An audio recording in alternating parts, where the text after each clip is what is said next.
All right, guys, it's been a little bit. That's from the last time. I promise it's way too early in the day to drink beer.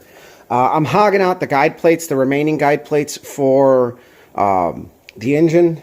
I got one done already, as you can see right here. We've opened it up to 7/16 and then some, so we got a little bit of adjustment.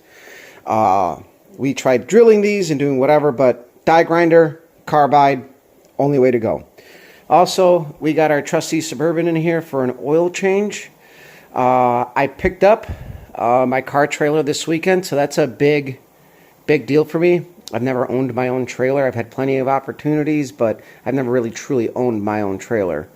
So, you know, we're ready for the season. Trailer's in storage, so I can go pick it up when I need it and leave it there and not have it at the house. Either way, making it up my driveway, I doubt that trailer would make it. Fucking, this car barely makes it up my driveway. It's just steep. So a couple of things.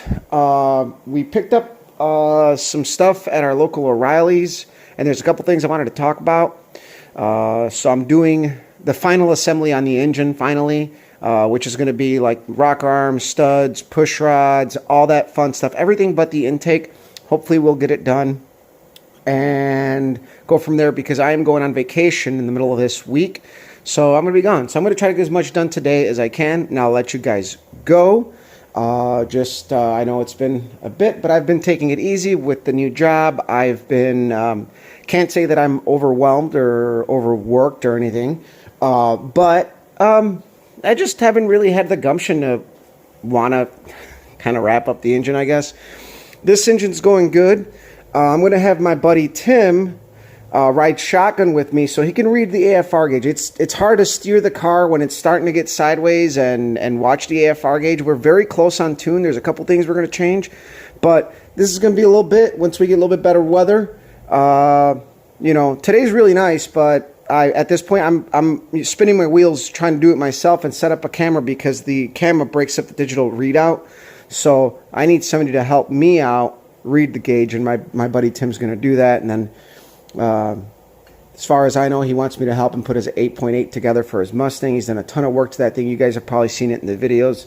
That thing's going to pick up quite a bit, so I can't wait to see that and get his car all buttoned up, and we'll be ready for our bracket racing season pretty much once I dial this in and once he gets his car kind of squared away. So I'll let you guys go, and then we'll follow this up once we start working in the basement on the engine.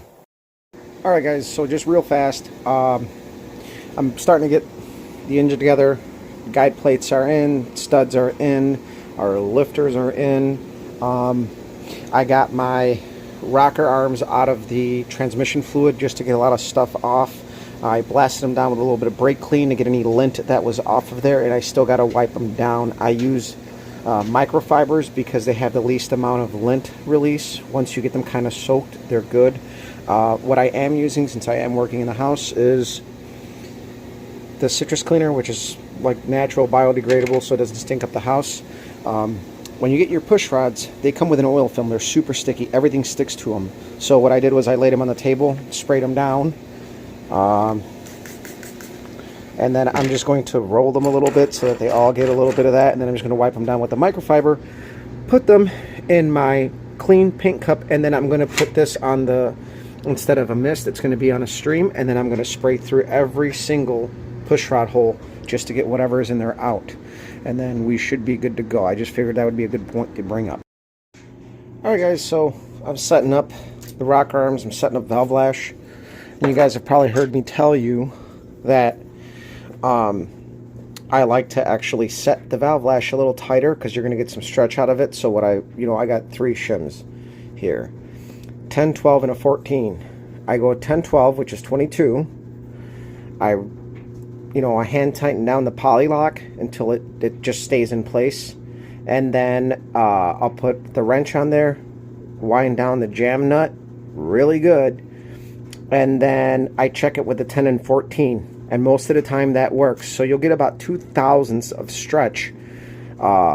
So when you go to set up your valve lash, that's just a little tip there as I'm going along here. Go 2 thou under the suggested valve lash, tighten it up, and then recheck it. And then if it's you know, you stretch it too much, you can tighten the polylock down a hair to tighten it up. But don't do it too much. I've split polylocks doing it that way, so you just got to be careful. So, I'll let you guys go. Alright guys, so the engine's together. All that's left is to port the manifold. I got valve covers on there just for now, but everything is buttoned up, you know. I think I told you probably the most technical thing I could have about the most technical aspect of it today, which was like, you know, the valve lash, cleaning out little things, but really the rest of it is pretty straightforward. So from here I have to, again, still port the manifold and do my port matching and whatnot, but that should be just like a half day's job, and then this thing is done and pretty much ready for the dyno. Again, big shout out goes to my buddy Dave. If you guys go on Facebook and look up Freak Cylinder Head Service, that's his page. You know, he's offering cylinder head packages, I believe, and he did these heads for me prior. Car ran 1149 at 113 with a 158 60 foot with a pump gas iron headed 350 old. So that's pretty good. So, and clearly he's done more port work, bigger valves, and with closer attention to detail to the tune. And you know, hopefully with the, you know, with the added port volume valves and tune, we can maybe see another 30 horsepower out of this engine and get it deeper into the 11s. So yeah, it's pretty much ready. I wanted to get this thing done before we went on vacation. We're leaving on vacation midweek, so at this point, hopefully mid-March, be ready for the dyno. So I'll let you guys go. Share, like, subscribe. Follow me on Instagram as Copper Cutlass, and go check out my buddy's page.